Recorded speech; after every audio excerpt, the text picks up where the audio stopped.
Hello, welcome to the recording for week 1.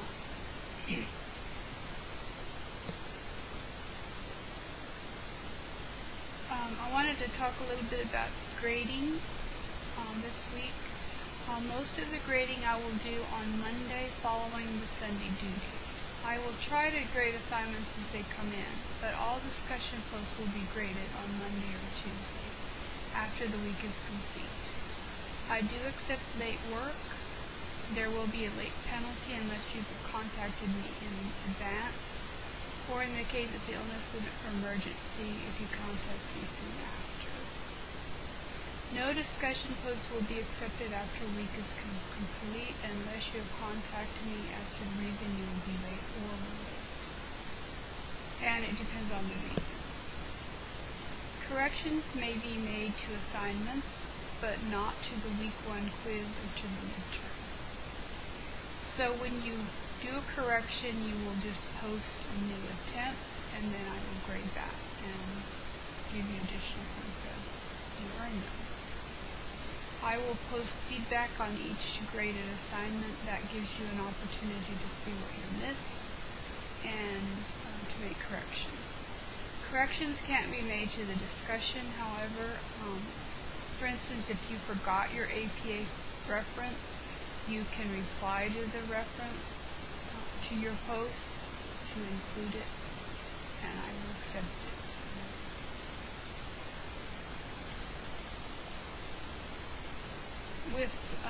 Usually an APA reference is about 3 points, so if you forgot it and posted it later, then it would be worth 2 points. So it's important to try to get that in your initial post.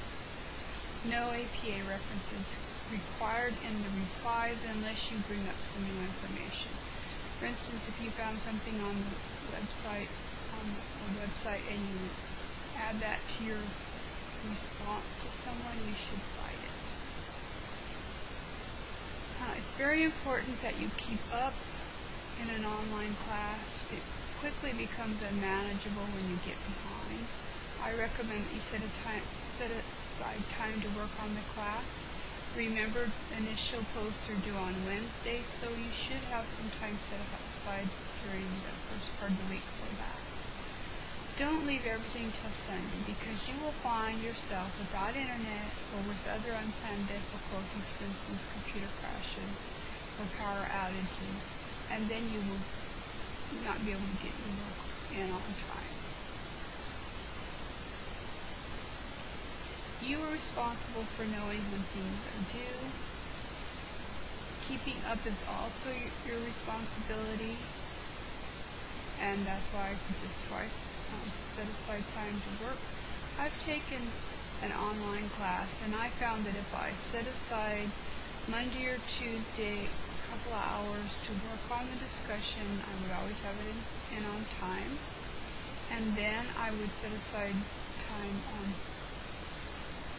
Thursday or Friday to work on the assignment. That way, Sunday came around and I was done. And you can, add your responses on that day. I will post reminders in the announcements. So, for instance, when things are due, I've already posted what the assignments are as a reminder of when they're due. Please read all announcements and watch the videos for useful information about the assignments. I will be going over the assignments in the videos that I create, so it's a good idea to read them. Please read the assignment carefully and follow the directions. People lose points because they didn't name the file correctly, or they didn't compress the file, or because they forgot a section, or even a whole part. Check your grades often to see how you are doing and see what is missed. Always read the feedback so you'll know what you missed on assignment. That way, if you want to make corrections, you can. To do the discussion, you're going to create a new thread for the initial response to the discussion, and it's due by Wednesday. If you read the announcement that I put up on how to post a discussion, it gives you a step-by-step. The initial response must be at least 100 words with at least one APA formatted reference. Don't worry too much about the formatting, the hanging indent in the discussion, because sometimes it just doesn't come out. Just as long as you have the correct sequence of information, for instance, the author, and if it's from a website, make sure you give me the complete link. You can do that by copying and pasting the link address. So for instance, if I went to a site and I would click on the address and then copy it and paste that into my discussion where you said retrieve from. That way you will have the full link and I can go there and see where you got your information. Initial posts must address the discussion topic for the week. You can find the discussion topic when you go to, let's review that. When you go to discussion and you look at the week that you want to post to, the discussion topic is the discussion question topic. That's what you need to respond to. There might be questions, it might ask you to talk about certain things, and that's what you're responding to. 3 replies are due to other posts by sending them. That you can reply to my post, because I will always post a discussion topic as well, and you may reply to me, or if I have replied to you, you can reply again. And then to other students. Posts should cover at least 3 days. So say you posted your initial on Wednesday, a response on Thursday and Friday, you would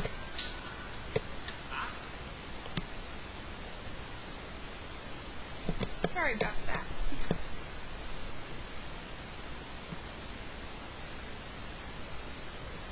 Alright, where was I?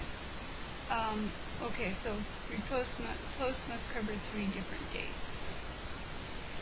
Total of 50 points. So deductions will be made if all requirements are not met. That's why it's really important that you get the discussion in, since they're not accepted late, unless of course you have an emergency or really bad illness. So once the week is done, the discussion is done. And if you have problems or you've got something that's going to keep you from getting your discussion, then you need to let me know. Now that doesn't mean that if you've left it till Sunday and then you don't have internet, that's not a good excuse, because remember the initial post was due on Wednesday, so just remember that. So what makes a good discussion post or response to other posts? Thorough use of key terms and concepts relevant to the discussion. Thoroughly incorporates the textbook or other academic or professional resources. So you can use your textbook, just make sure you cite it. And I encourage you to search either using the databases through the library or on the web for resources, and make sure you cite those. You can use real-life experiences, just make sure they relate to the discussion topic. Demonstrate analytical and cognitive thinking skills. Thorough use of current events. If the current events are relevant, you may use them. Please use correct spelling, grammar, and punctuation. Let's not use typical text speech like LOL and that kind of thing, because we need to have a little bit more professional speech in the discussion. I recommend that you type it out in Word. That way you can do a spell check before you copy and paste it into the discussion. So for instance, let's go to the discussion. Alright, So I'm going to go to mine. Say I want to reply to mine, and I typed it in, and I don't like the formatting. You can change the font. You can change the point. Sometimes a section of your thing turns out little. Make it bigger and then go back to 3 points, and then that will correct the mistakes. Then once you've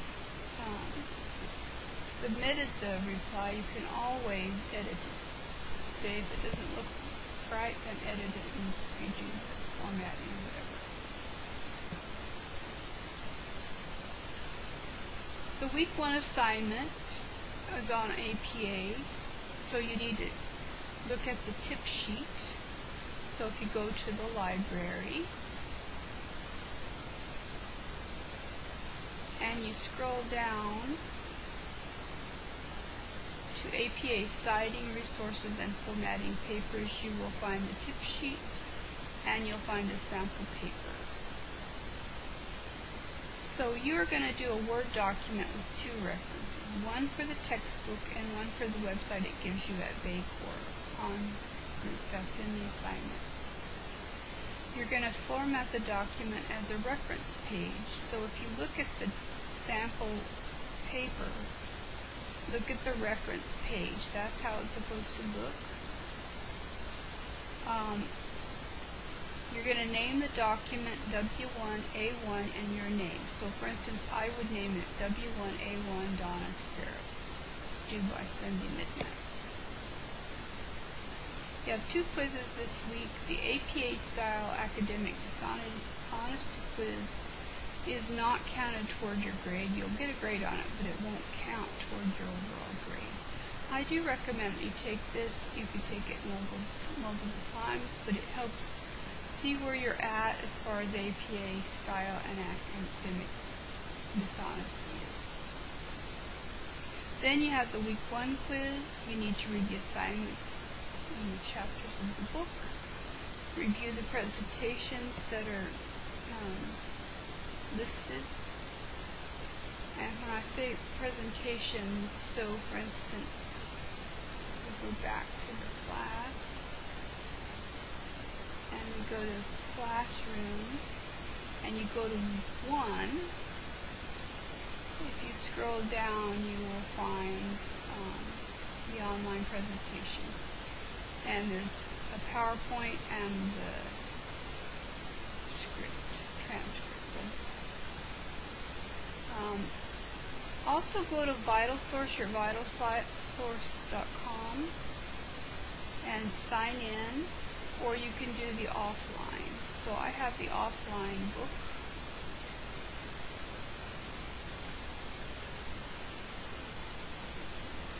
Just a minute to open.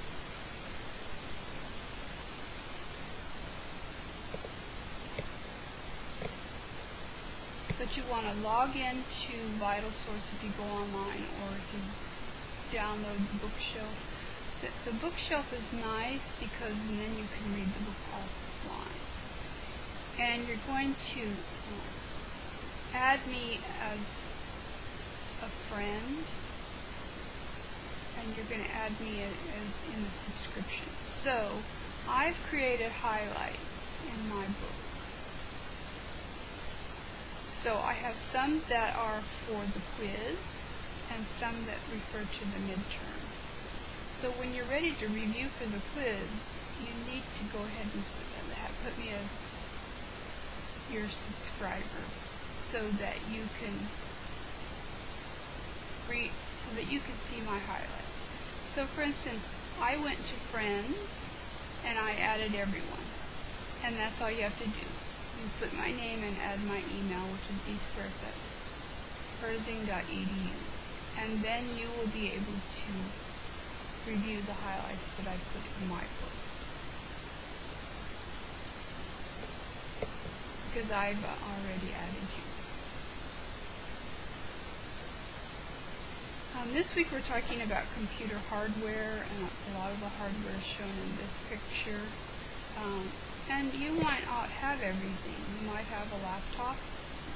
In this picture we have a desktop.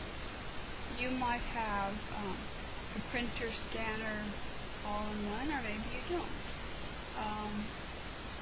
You might have a flash drive that you put your files on, and then, maybe you don't have all these components, or maybe your speakers are built into your monitor. The computer performs 4 basic operations: input, process, output, and storage. So, input can be keyboard, mouse, and if you have a touch screen, then it would be your finger. Processing is done by the CPU. Storage is on a hard drive, a flash drive. Output can be from printer, it can be on the screen. We're also talking about the different computer software. System software, which coordinates all the activities of the computer, provides the capabilities for you to communicate with the computer. It's also sometimes called the operating system. Application software run by the operating system, such as Windows 7 or Windows 8 or Mac OS. Provide abilities not included in the operating system. Word, Excel, Outlook, and PowerPoint are examples of application software. Applications, sometimes called apps, available to other devices such as phone and tablets. Things to review before you take the quiz: desktop versus laptop, maximize versus minimize, CDR, CDRW, and USB. The quick access toolbar, this is in the Office suite like Word or Excel. Virus versus worm, scroll bar. Sleep versus shutdown versus restart. What are the differences in these 3 things? A modem, microphone, and transmission media. Track versus backup versus platter versus head crash. So, what is a platter? What is a head crash? What is a track? What is a backup? Those are some things you might want to review before you take the quiz. By all means, if you have questions, please contact me. I want to encourage you to use the message system. If you go to the class, and you go to messages, this is where you could send me messages, create a message, and I will reply. Check the messages several times a day, but definitely first thing in the morning when I log on, I check my messages. So if you want to send me a message, please do so. You may also call me or text me, but make sure if you text, you give me your name so that I know who it's coming from, and I'll text you back. You can also email me at d2ferris@herding.edu, and I will get back with you within 24 hours. I do check my email often, but the quickest way to get in touch with me would be, of course, by phone. That's all I have for today.